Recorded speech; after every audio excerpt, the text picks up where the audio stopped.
assist with it. So that is the level 1 part.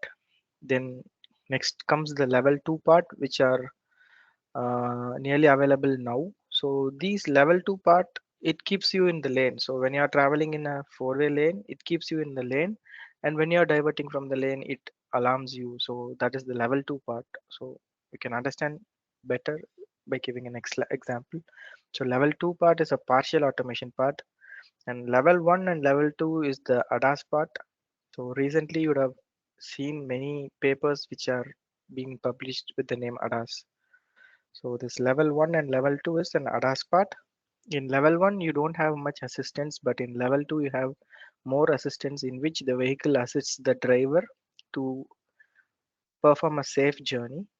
And in level 3, actually, the driver is assisting the vehicle. Actually, the vehicle determines or the vehicle takes the decision. At the same time, the driver will be assisting the vehicle to take the decisions. So this part is level 3, and level 3 is in progress. Up to level 2, the vehicles are available on road, even in India as well as abroad. Level 3, it is in progress, and most of the automotive companies are working over level 3. And level 3 specimens are available at the roads. So we cannot say they are completely available as a product that can be bought by a customer. So it is available partially as a specimen vehicle. So that is level 3, and level 4 is highly automation. So in highly automation, the driver will be available in the vehicle, but the vehicle decides what is to be done. So that is level 4, where human interaction is there, but you cannot control the vehicle. The vehicle controls itself, but you'll be having a interaction with the vehicle. And level 5 is completely autonomous. That is, you will not have any interaction with the vehicle. So just you will be going and sitting in the vehicle, and the vehicle will be taking you. So that is level 4 5. And level 4 and 5, level 5 is in it is in idea part only. Level 4, it is in laboratory setup. So in laboratory setup, level 4 has been achieved, but still fine tunings need to be done, because any malfunctioning of the system may lead to criticality, like death, even death. So level 4 is not yet approved. Level 3 is in the process of approval by the specimens which are available at the roads. So these are the 5 levels. Based upon these 5 levels, we'll be looking into the clear picture what is this ADAS is in the next slide. And I'll be showing you the videos, so you can see what I've explained. So that part can be seen in videos also.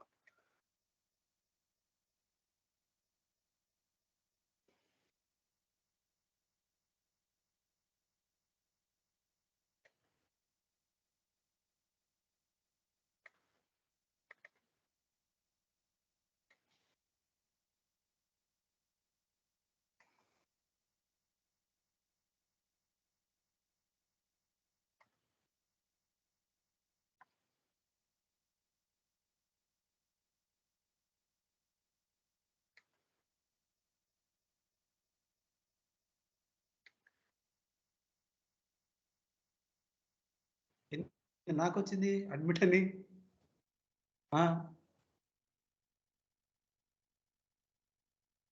కాదు, నిన్ను admit చేయమని నాకు వచ్చింది, నేను admit అనుకుంటా.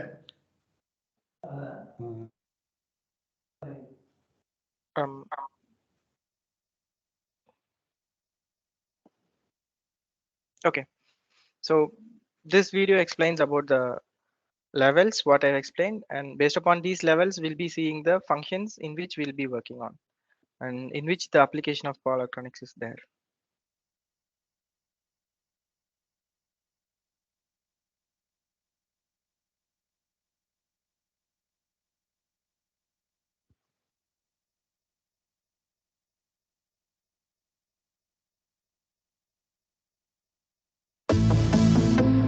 With its innovative driver assistance systems, Bosch is gradually paving the way to automated driving. According to classification by SAE International, Bosch already offers technologies and solutions for volume production up to and including level 4 high driving automation. Vehicles need to have three fundamental skills for automated driving.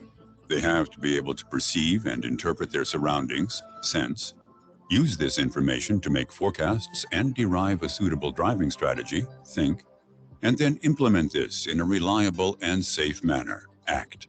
This way you could say that Bosch technology provides the automated car with all of its senses. Using the information provided by radar, ultrasound, video, and LiDAR sensors, the vehicle can holistically perceive and understand its surroundings and the vehicle interior. The vehicle computer is the brain of the car. It processes the recorded data and information in real time and plans the driving strategy. The powertrain, steering, and brakes represent the vehicle's muscles, so to speak. They reliably implement the calculated driving strategy. By way of example, let's go on a journey through the 5 levels of automated driving. Our journey begins at level 1, driver assistance. Assisted driving involves systems that support the driver, either in longitudinal control, in other words, braking and accelerating, or lateral control. So in level 1 part, what was the updation that was initially we had a normal mechanical steering system. Later, you can find in the old cars or in old buses, the driver will be feeling difficult when he needs to take an U-turn and a hairpin bend. So he has to put more effort to turn the vehicle in the direction in which it needs to travel. So that part has been supported by an electrical motor, which provides the assist. So regarding to the power electronics drive part, we'll be discussing about this in the later part. To understand that, I'm just giving a key point. So an electric power steering is a level 1 type of support that we provide to the driver. At the same time, ABS, so anti-lock braking system. So that also is a level 1. Meaning steering. The driver must constantly monitor these functions and always be in a position to immediately intervene and make corrections. In a parking garage, a vehicle approaches us in a tight space. The driver stops to reverse. The reversing assist takes over the steering and automatically follows the vehicle path that has been previously recorded. All the driver needs to do is accelerate or brake. Let's drive on the freeway. To keep a safe distance from the vehicle in front, adaptive cruise control helps the driver with ultra-comfortable braking interventions. If the vehicle ahead continues to speed up or leaves the lane, the function will automatically accelerate to reach the driver's chosen speed. Tiredness and distraction are the most frequent causes of a driver unintentionally drifting over lane markings, especially on long and monotonous journeys. The lane centering assist prevents this by actively keeping the vehicle in the center of its lane, bringing both driver and load to their destination safely and comfortably. We have now safely and comfortably arrived at level 2, partial driving automation. From this level, the driver is offered support in longitudinal and lateral vehicle control. However, the driver continues to be responsible. Traffic jam on the freeway, an unpleasant situation and very tiring for the driver. The partially automated Bosch Driving Assist now takes over longitudinal and lateral control. The combination of lane centering assist and ACC automates both the speed and steering to take pressure off the driver. This means traffic jams or stop-and-go traffic can be managed highly comfortably and safely. Once the driver arrives home, the Home Zone Park Assist can maneuver the vehicle into and out of their parking space at the touch of a button. The driver only needs to monitor the parking process. Let's hit the road again, this time to level 3, conditional driving automation. From level 3 onward, the system takes over all driving tasks in certain scenarios. However, the driver must be capable at all times of resuming full control when requested to do so. One example of this is driving on the freeway. The Bosch Driving Pilot will allow the driver to take their hands off the steering wheel so that they can actively use the infotainment system, for example. As of level 3, systems such as steering, braking, the vehicle electrical system, and data processing have been designed with redundancy. This means if one system fails, there is always another capable of assuming the respective task and, for example, bringing the vehicle to a safe standstill in a critical situation, a must when it comes to safety. With level 4, high driving automation, a small but mighty difference comes into play. Just like level 3, this level's automated driving functions take over all driving tasks under specific circumstances. But the driver no longer needs to be ready to take control at all times and can do other things instead. The system is therefore responsible for the driving tasks, which means that even in the event of system errors, the system function is ensured by redundancy. Bosch has already reached this level with automated valet parking, the first officially approved highly automated parking system. Once the driver has left the vehicle in the drop-off area, the smart Bosch infrastructure installed in the parking garage takes over and interacts with the technology in the vehicle to drive it to the vacant space and park it. This is where we're at now, but where do we go from here? When we reach the fifth and final level, fully automated vehicles could be used everywhere and in all circumstances, handling a trip from A to B totally independently at all times. That's the vision, at least. However, it will take a while for automated systems to be capable of this. After all, one thing is clear for Bosch: safety and reliability take top priority on the road to automated mobility.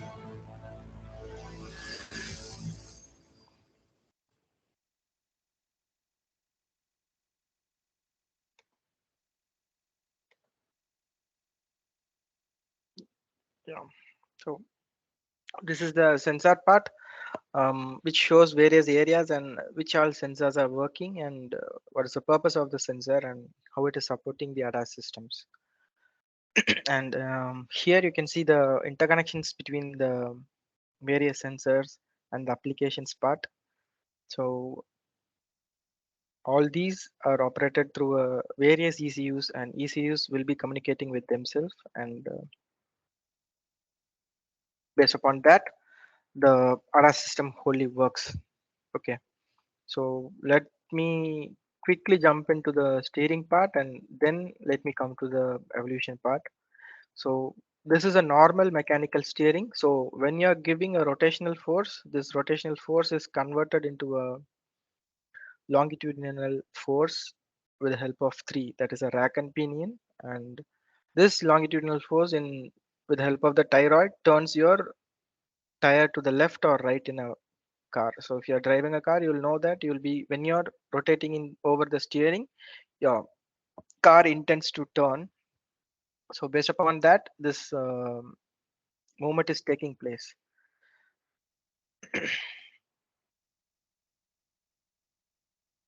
So you can see that uh, in the below GIF file. So when you provide a motion in this rack, the wheel gets turned or gets aligned accordingly. Okay, so that is the part.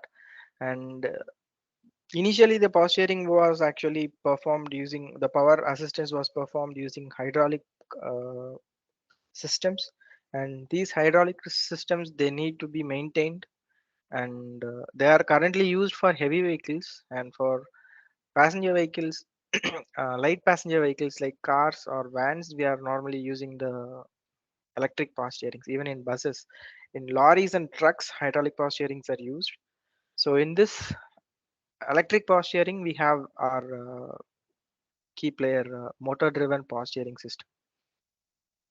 So this shows the simplified block diagram of our electric power steering. So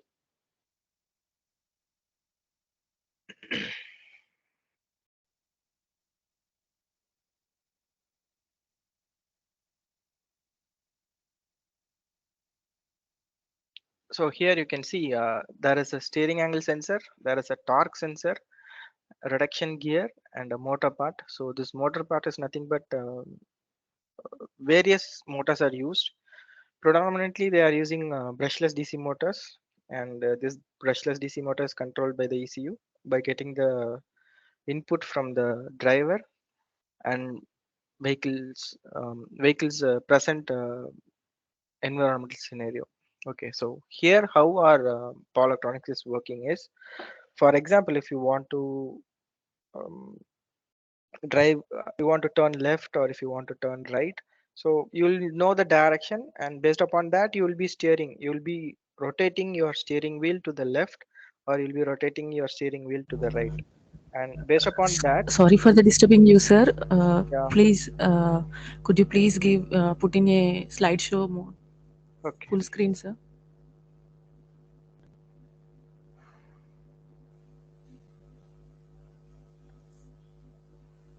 okay. Is it okay? Okay, sir. Yeah. Thank you, sir. So yeah. So you're going to turn either to the left side or the right side. So based upon your rotation, you'll identify whether it is left or right.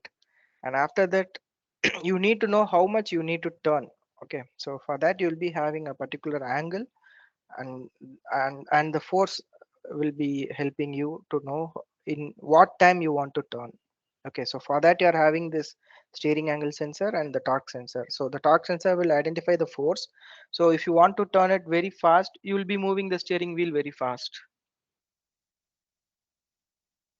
So when you are moving the steering wheel very fast, it means that the angle, I mean the motor has to rotate faster. So the end output is nothing but the motor has to rotate a particular angle or a particular degree. So our brushless DC motor has a rotor position sensor inbuilt. So based upon that rotor position, we can control the motor. So for example, if you want to rotate the car at a 10-degree of angle, so you cannot exactly rotate the motor at 10-degree because you'll be having reduction gears. So based upon that, we'll be having a lookup table, and for corresponding angle of uh, rotation given in the steering input, this particular motor will be getting operated. The particular rotor angle will be there. There is quite bit of calculation over that.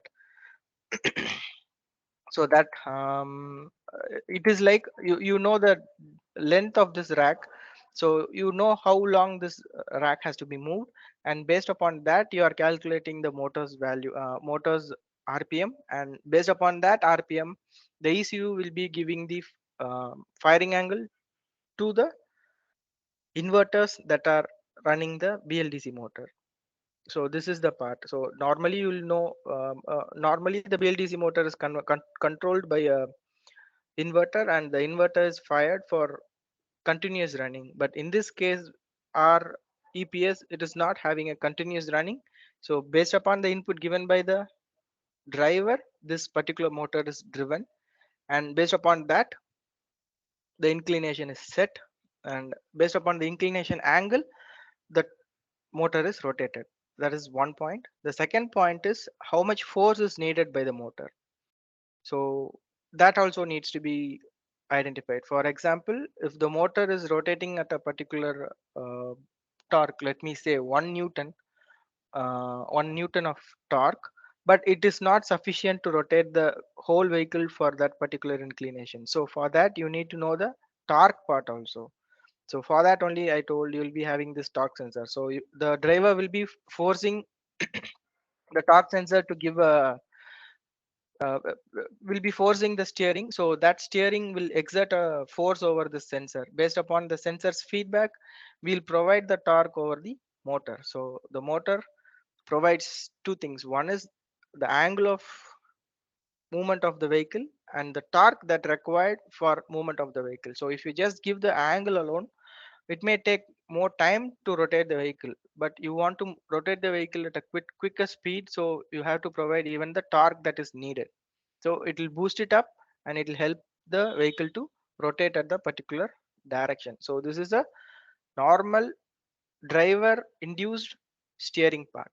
Okay, so now here comes that ADAS part, and in upcoming slides I'll be showing you how there'll be videos how it is working automatically. So in ADAS part, for example, you would have seen in the previous video, there is an adaptive cruise control. So adaptive cruise control is nothing but cruise control is you'll be in cruise, that is you'll be in continuous movement without putting your feet on the accelerator pedal. So once when you give cruise, it will continuously maintain the acceleration, and it keeps the vehicle moving in the same acceleration at the time when you have set the cruise. So it is not bothering about any vehicle that is behind you or it is in front of you. So those things it is not determined, it is not considering. So that is normal cruise control, whereas when you see it is an adaptive cruise control, it will accelerate or it will decelerate. So based upon that, the vehicle will function. Okay, so that is the adaptive cruise control. When this adaptive cruise control is added as a key point to the ADAS, what happens is it even steers. So when it is finding an object in front of it, it automatically steers. So here I have shown you various sensors. So these sensors will sense the environment and it will be providing the input for finding any obstacles or any moving objects or standstill objects which is around you, so that it will avoid collision. So our main intuition of the system is to avoid collision and travel safely. So based upon that, it is going to sense the surrounding, and with help of this it will identify where the object is and it will give the input, and it will say in what angle it needs to turn and at what period of time. So as you see here, how a driver gives the input to this steering part. Now the steering is not having any input. So this ECU will be connected to the ADAS ECU, and that ADAS ECU will be giving the input, and based upon that input, this motor will be functioning. Okay, so you have to know the difference. Initially, the driver was giving, he was looking into the environment, he was looking into the what to say, any obstacles or any pedestrians or any vehicle coming nearby. In order to avoid collision, he was steering that. But in ADAS case, what happens is these sensors provides the inputs, and when these sensors finds that there are some obstacle coming near you, approaching you, or anything object that causes collision, so based upon that the steering part will take place. So um, in this video you can get that point, what I explained verbally.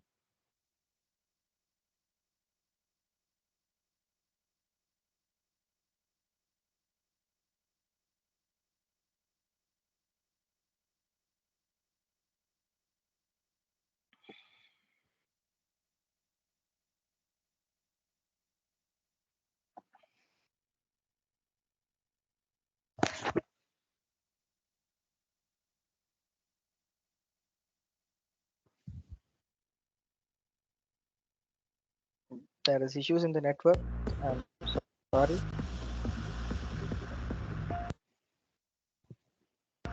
As automation increases, so does the number of sensors in the vehicle. Current processing power in decentralized vehicle architecture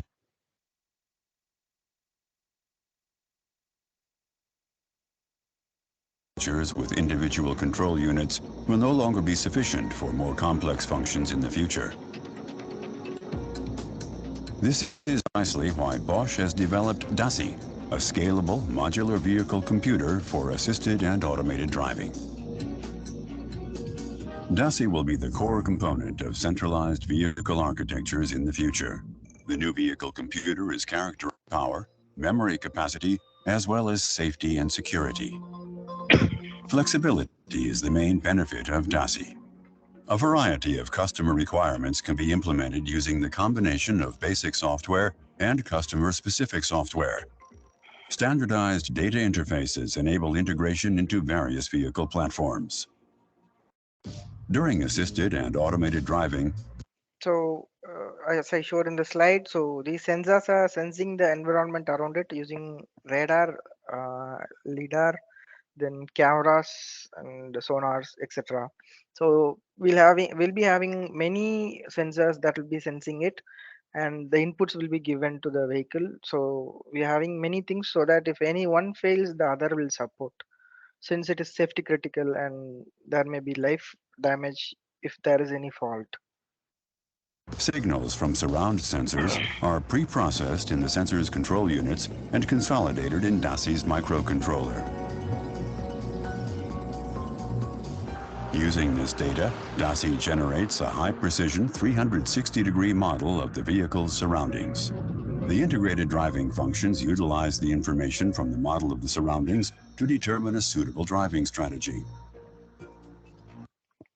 So now what happens is it is identifying a car which is moving slower than your vehicle. So at this time, if it is a normal driver, he inclines to the course and he maintains the speed, but gradually he shifts to the next lane and he overtakes the car. So same thing here. What happens is the vehicle automatically it does. So how it is doing, as I explained, it is identifying the object in front of you and the speed at which it is going. So based upon the speed at which the object is moving, it is giving a command to the steering system, that is that electric motor, that BLDC motor. So it is providing the torque that needs to be generated by the motor and the direction in which it has to rotate and the angle, the rotor position angle in which it has to stop. So once when it has reached, it has to again realign. So that will be explained here. This strategy is then comfortably and safely executed, even at high speeds, through targeted interventions in the steering, braking, and powertrain systems. DASI's microcontroller has a computing power of up to 3,000 DMIPS. It is designed for assisted and partially automated functions with a safety level up to ASIL D. Other things they will be discussing about this particular product. So just I want to make you to understand how it is working. Okay, so this is the main function of that motor that drives the, oh sorry, hello. Class.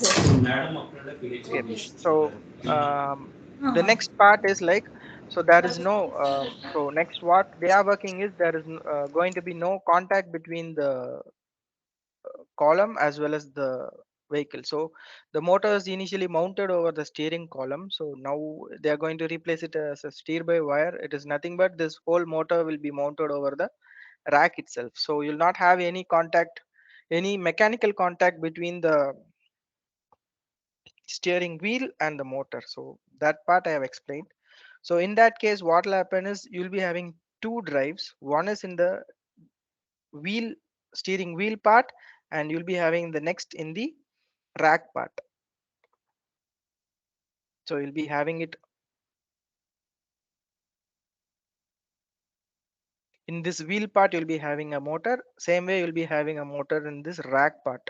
So this steering wheel part motor, it will give you the driving feel. That is whether you're going in a,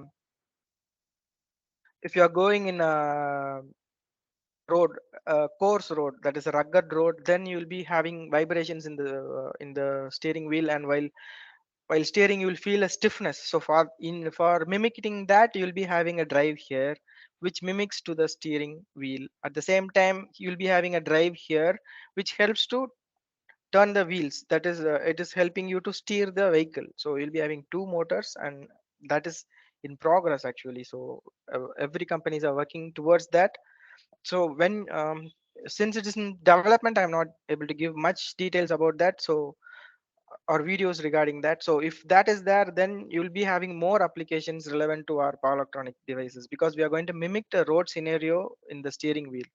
So you if it is a stiffy road, you have to show that you are not able to steer. At the same time, if you are traveling over a slippery road, based upon that you have to give a steering feel that the vehicle is so slippery. So you'll be having a motor here and which mimics that slippery part or the stiff part. Okay, so how we are reaching that? Initially we had conventional sensors which was connected to a single ECU, but now what happened is it has been evaluated, and evolution has happened over the sensors, and now the sensors are having separate, these all are sensors, and these sensors are having separate ECUs which can communicate to the main ECU, as you have seen that DAISY. So that DAISY helps you better. And some of the ADAS features which you saw already, it is nothing but this lane assist. So this lane assist, what was the thing which you saw already? So there was a vehicle which was coming as which was moving in a slower speed, so we need to overtake.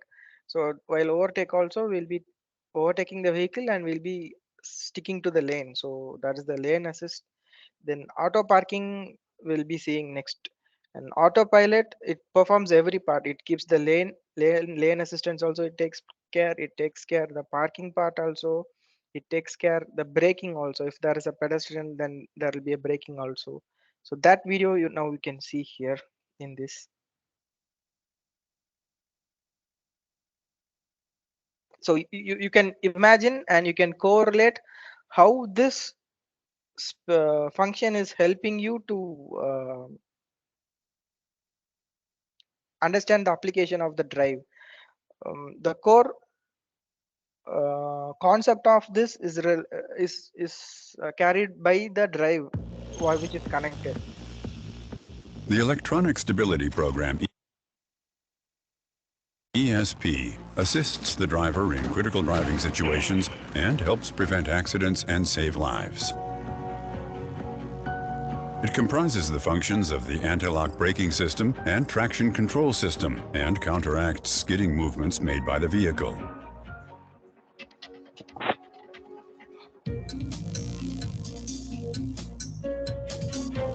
During emergency braking, the anti-lock braking system precisely reduces the braking pressure of individual wheels. This prevents the wheels from locking and allows the driver to continue steering.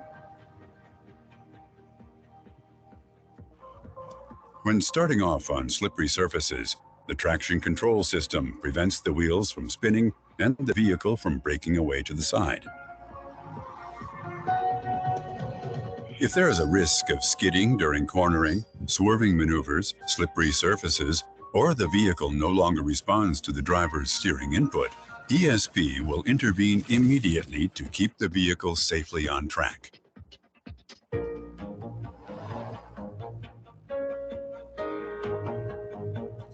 ESP consists of the following components. A wheel speed sensor on each wheel measures the rotational speed of the wheel. The yaw rate sensor measures the rotation of the vehicle relative to its vertical axis. The steering angle sensor. So the yaw rate it shows the direction in which actually the vehicle moves, and based upon the sensor inputs, that is the environmental sensor inputs, will determine in which direction actually it needs to move. So if it is moving in a wrong direction, then it can be identified using the yaw sensor, and after that it will be sensing the steering angle sensor. So at what angle the steering is being moved or rotated. So if there is a correction needed to that, then it will be updated accordingly, so that the vehicle is moved in the trajectory where it needs to be. Sensor registers the driver's steering input. The control unit uses the sensor signals to calculate when and how it must intervene. The hydraulic unit builds up and reduces the braking pressure in the wheel brakes. In order for ESP to be able to react to critical driving situations, the system continuously compares the driver's input to the actual vehicle motion. When an obstacle suddenly appears, the driver swerves to the left. The steering angle sensor communicates the driver input to the ESP control unit. However, the yaw rate sensor signals that the vehicle is understeering. Okay, so now the judgment what the driver has made, it is not exactly where the vehicle has to move. So he has understeered it, but this particular ECU sense it and it gives an additional input to that electric drive. So that electric drive which is available in the steering column, it intends the vehicle to move in the correct direction. Indicating that the vehicle is sliding straight toward the obstacle. Within milliseconds, ESP directly targets the rear left wheel and brakes it. This generates the countering force required to make the vehicle follow the steering input. After swerving out, the driver attempts to keep the vehicle in the middle lane by countersteering. There's a danger of the vehicle oversteering and the rear breaking away to the left. In this situation, ESP accurately brakes the front left wheel and generates a torque which stabilizes the vehicle. Instead of starting to skid, the vehicle remains stable thanks to ESP.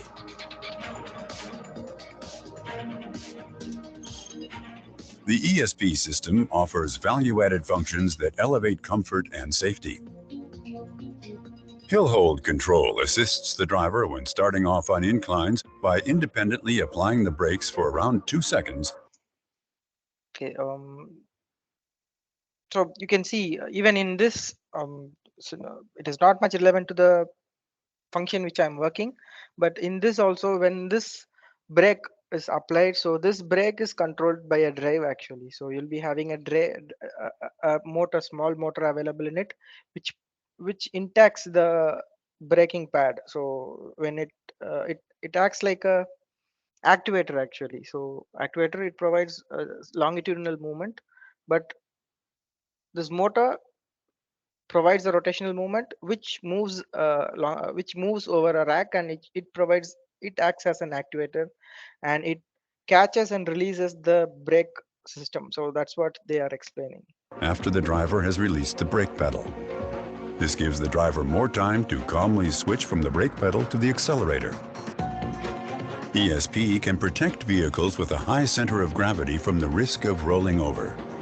Rollover mitigation stabilizes the vehicle in critical situations by intervening in the engine control unit and applying the brakes on individual wheels.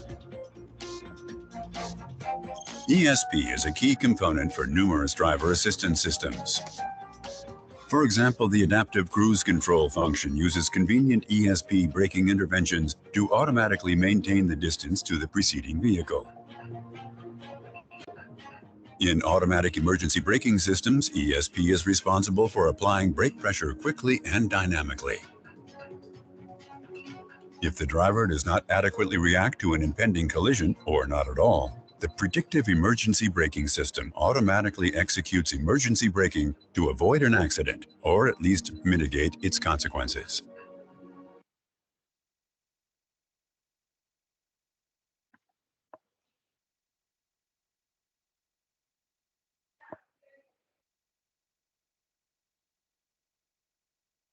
So next part is this auto parking part. So normally when you park your vehicle, so what you do is normally when you fix into a particular parking area space, you'll be driving forward, reverse, so that you stick to that particular parking space. So the same thing, it is done by automatic. You can see this in a live vehicle. So in this, they're having a live vehicle in which the software is connected, and it will operate the electric drive that is attached to the steering column, and you can see the steering that moves even when the driver is not there. So you can, so this will give you more clarity.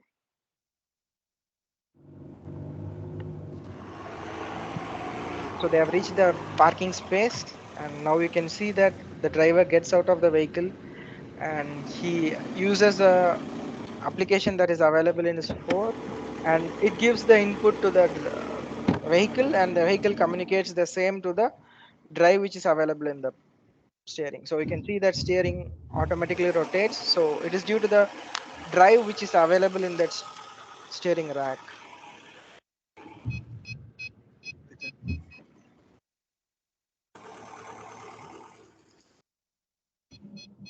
So you can see, so this precision is reached by configuring a perfect drive which exactly acts upon the input what we provide to them. If you have any questions, you can ask.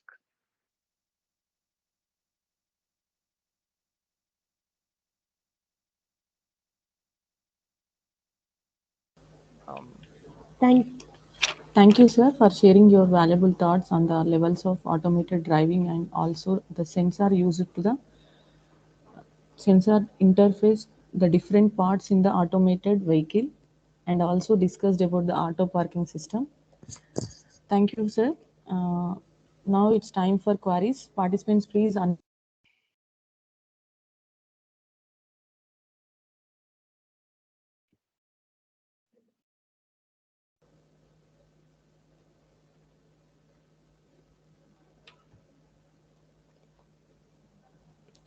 Hello.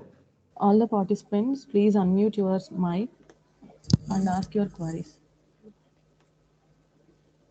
Manohar. Yes, madam. Good evening, madam. Good evening, sir. Good evening, sir. Sir, actually, a small doubt. It is Yeah, actually generalized doubt. yeah. So, what is the role of design engineers when it comes to the automation, sir? Once it is completely automated, so you need to take a new design or in R&D.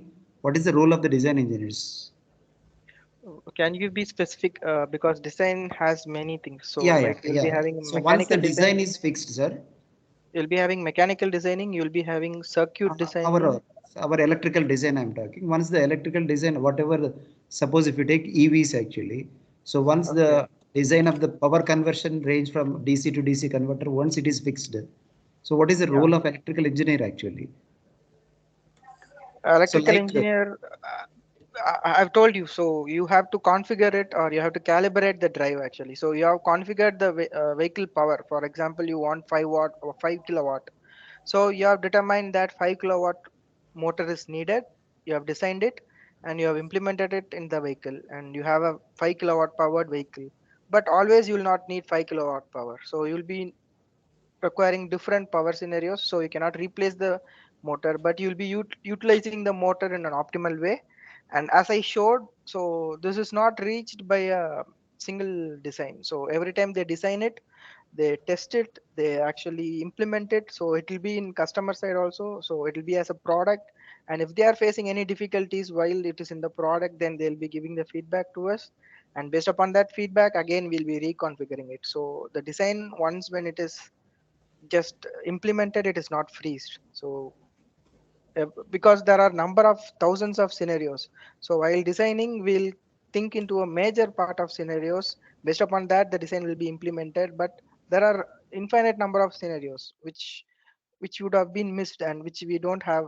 We don't even see such type of scenarios in our, we don't even think of it, but it happens in real time. Then when it comes to us, okay, based upon that it has to be reconfigured or it has to be redesigned actually. So we are not freezing anything. As I told, level 1, level 2, level 3, level 4, level 5. So at time being it is level 5, and maybe even after 5 or 10 years these levels can increase.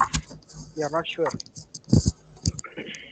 okay, sir. Actually, the same thing happened in actually production of cars, no, sir. There is the same doubt. Once the designs are fixed by one company, so the role of design engineers, means only R&D will be limited now. It is we cannot say limited actually. So as I told, we have designed a 5 kilowatt motor for it and we are working with it, and the maximum power needed is 5 kilowatt and we are working with that. We see very minimal usage at that time. We see we have not properly configured it actually. The configuration part means how the drive is operated, so how your drive is going to work, so that needs to be calibrated or fine tuned. So there is lots of calculations oriented to that, and we need to work on that. So in real scenario we'll expect something in the lab scenario, but when it is going to the real scenario we'll be uh, surprised. So based upon that only again redesign will be. So always the design, the boundary of the design is fixed, but the calibration of the design is not fixed. We know this is the boundary, we know the maximum power needed is 5 kilowatt or Okay, 5 kilonewton, so that is freezed. The boundary is freezed, but other things are not freezed. So the design engineer will be working on that. okay, sir.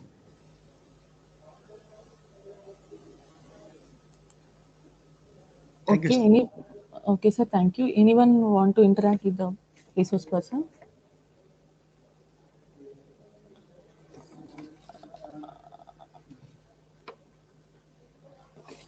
Okay, thank you, sir. Thank you all. Thank you for your participation. Yeah, thank Feedback, you all. feedback link is shared in the chat box. I request all the participants please fill it, and I request all the participants to join for tomorrow first session at 10 p.m. 10 a.m.